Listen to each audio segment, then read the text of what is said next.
നമസ്കാരം. ദുബായിലെ മദ്യപാനികൾക്ക് പണി വരുന്നുണ്ട്. ദുബായിൽ മദ്യത്തിന് നൽകിയിരുന്ന ഇളവുകൾ പിൻവലിച്ചു കഴിഞ്ഞു. കഴിഞ്ഞ 2 വർഷക്കാലമായി റദ്ദാക്കിയിരുന്ന മദ്യത്തിൽ മേലുള്ള 30% നികുതി ദുബായ് ഭരണകൂടം പുനഃസ്ഥാപിച്ചു. അതായത് ഇനി ദുബായിൽ മദ്യത്തിന്റെ വില കൂടുമെന്നർത്ഥം. ഇതെന്നു മുതലാണ് നിലവിൽ വരുന്നതെന്ന് ചോദിച്ചാൽ 2025 ജനുവരി 1 മുതൽ നികുതി വീണ്ടും പ്രാബല്യത്തിൽ വരുമെന്നാണ് അറിയുന്നത്.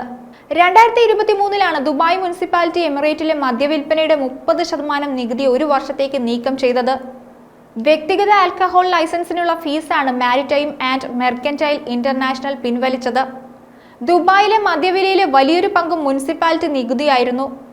നേരത്തെ കുറഞ്ഞ വിലയ്ക്ക് മദ്യം വാങ്ങാൻ മറ്റ് എമിറേറ്റുകളെയാണ് ദുബായിലുള്ളവർ ആശ്രയിച്ചിരുന്നത്. മദ്യം വാങ്ങാനുള്ള ലൈസൻസും ദുബായ് സൗജന്യമാക്കിയിരുന്നു. 1 വർഷത്തേക്ക് നൽകിയിരുന്ന ഈ ഇളവ് പിന്നീട് 1 വർഷം കൂടി നീട്ടുകയായിരുന്നു ദുബായ്. അതായത് 2024 ഡിസംബർ അവസാനം വരെ നീട്ടിയിരുന്നു എന്ന് ചുരുക്കം. നികുതി പുനഃസ്ഥാപിക്കുന്നതോടെ നിലവിൽ 50 ദിർഹം വിലയുള്ള മദ്യത്തിന് 2025 ജനുവരി 1 മുതൽ 65 ദിർഹം നൽകേണ്ടതായി വരും. നേരത്തെ ദുബായിൽ മദ്യം ഉപയോഗിക്കുന്നതിന് 270 ദിർഹം നൽകി ലൈസൻസ് എടുക്കേണ്ടിയിരുന്നു. ഈ ഫീസും നികുതിക്കൊപ്പം 2023 ഒഴിവാക്കിയിരുന്നു. 2020 നേരത്തെ അബുദാബിയും ലൈസൻസ് ഫീസ് ഒഴിവാക്കിയിരുന്നു. ഇതേ വർഷം തന്നെയാണ് UAE മദ്യ ഉപയോഗം കുറ്റവിമുക്തമാക്കിയത്.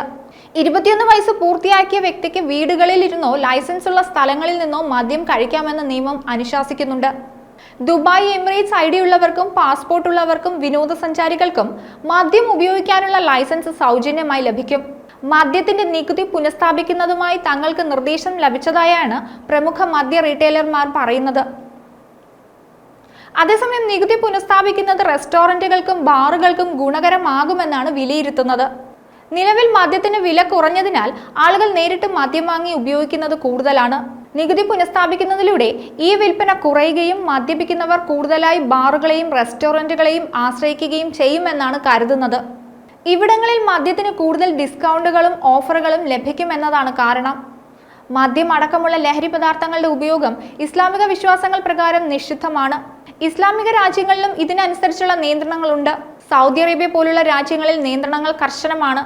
എന്നാൽ UAEയുടെ ഭൂരിഭാഗം പ്രദേശങ്ങളിലും ലഹരി പാനീയങ്ങൾ കഴിക്കുന്നത് നിരോധിച്ചിട്ടില്ല. 2023 ദുബായിൽ ലഹരി പാനീയങ്ങൾ വാങ്ങുന്നതുമായി ബന്ധപ്പെട്ട നിയമങ്ങളിൽ ഇളവ് വരുത്തിയിരുന്നു. ഇത് വിനോദസഞ്ചാരികൾക്കും എമിറേറ്റ് നിവാസികൾക്കും കൂടുതൽ സൗകര്യപ്രദമാക്കി. ദുബായിൽ ലഹരി പാനീയങ്ങൾ ഉപയോഗിക്കുന്ന എല്ലാവർക്കും കുറഞ്ഞ പ്രായപരിധി ഏർപ്പെടുത്തിയിട്ടുണ്ട്. എമിറേറ്റിൽ മദ്യം വാങ്ങാനോ ഉപയോഗിക്കാനോ വേണ്ട ഏറ്റവും കുറഞ്ഞ പ്രായം 21 വയസ്സാണ്. ആൽക്കഹോൾ ലൈസൻസ് ഉള്ള റെസ്റ്റോറന്റുകളിലും ലോഞ്ചുകളിലും ലഹരി പാനീയങ്ങളുടെ ഉപഭോഗം അനുവദനീയമാണ്. പൊതുസ്ഥലത്ത് മദ്യം കഴിക്കുന്നത് നിരോധിച്ചിരിക്കുന്നു. ആൽക്കഹോൾ ലൈസൻസ് ഉണ്ടെങ്കിൽ ആളുകൾക്ക് അവരുടെ വീടുകളിലോ താമസിക്കുന്ന സ്ഥലങ്ങളിലോ ലഹരി പാനീയങ്ങൾ കഴിക്കാൻ അനുവാദമുണ്ട്. മദ്യപിച്ച് വാഹനം ഓടിക്കുന്നതിനെതിരെ കർശനമായ നയമാണ് UAEയിലുള്ളത്. മറ്റൊരു വീഡിയോയുമായി വീണ്ടും കാണാം. ന്യൂസ് ഡെസ്ക് ഈ നടുമലയാളം.